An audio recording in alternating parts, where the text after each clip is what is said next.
Welcome to my channel. நம்ம இன்றைக்கி காய்கறி வச்சு வெள்ளை குருமா எப்படி செய்கிறதுன்னு பார்க்க போகிறோம். ஒரு கடாயில் 1 டேபிள் ஸ்பூன் எண்ணெய் சேர்த்துக்கோங்க. 1 டீஸ்பூன் ஜீரகம், 1 டீஸ்பூன் சோம்பு போட்டு தாளிச்சிக்கோங்க. ஒரு நறுக்குன பெரிய வெங்காயத்தை அதோடு சேர்த்து நல்லா கலந்து விடுங்க. வெங்காயம் எண்ணெயில் லைட்டாக வதங்கினாலே போதும், ரொம்பலாம் அதுக்கு வதங்க தேவையில்லை. இப்போ 1 ஸ்பூன் இஞ்சி பூண்டு பேஸ்ட்டு சேர்த்துக்கோங்க. சேர்த்து கலந்து விட்டுட்டு நறுக்குன தக்காளி 1 சேர்த்துக்கோங்க. அதையும் நல்லா கலந்து விடுங்க. வெங்காயம் தக்காளி லைட்டாக வதங்கினாலே போதும், ரொம்ப கலர் சேஞ்ச் ஆகணும்லாம் தேவையில்லை. இப்போ நறுக்கின காய்கறி அதோடு சேர்த்துக்கோங்க. 1 உருளைக்கிழங்கு, 4-5 பீன்ஸு, 2 கேரட் கட் பண்ணி சேர்த்துருக்கேன்.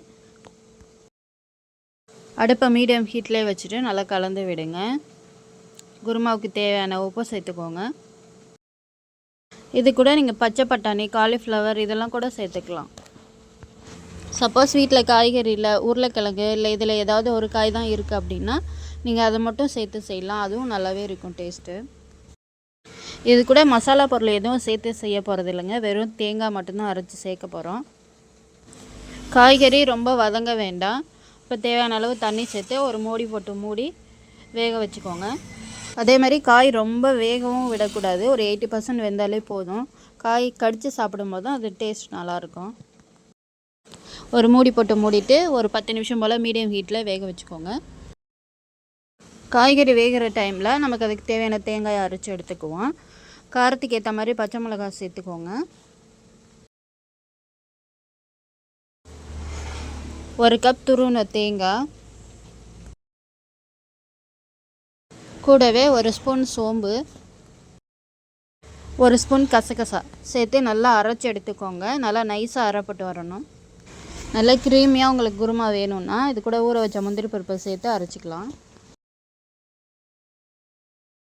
இப்போ காய்கறிலாம் வெந்து ரெடி ஆகிடுச்சு. இப்போ நம்ம அரைச்சி வச்சுருக்க பேஸ்ட்டை இதோட சேர்த்துட வேண்டியதுதான்.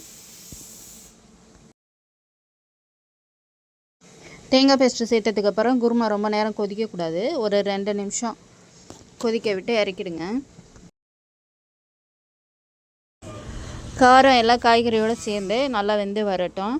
ரொம்ப நேரம் கொதிக்க விட்டிங்கன்னா குருமா திரிஞ்சு போன மாதிரி ஆகிடும்.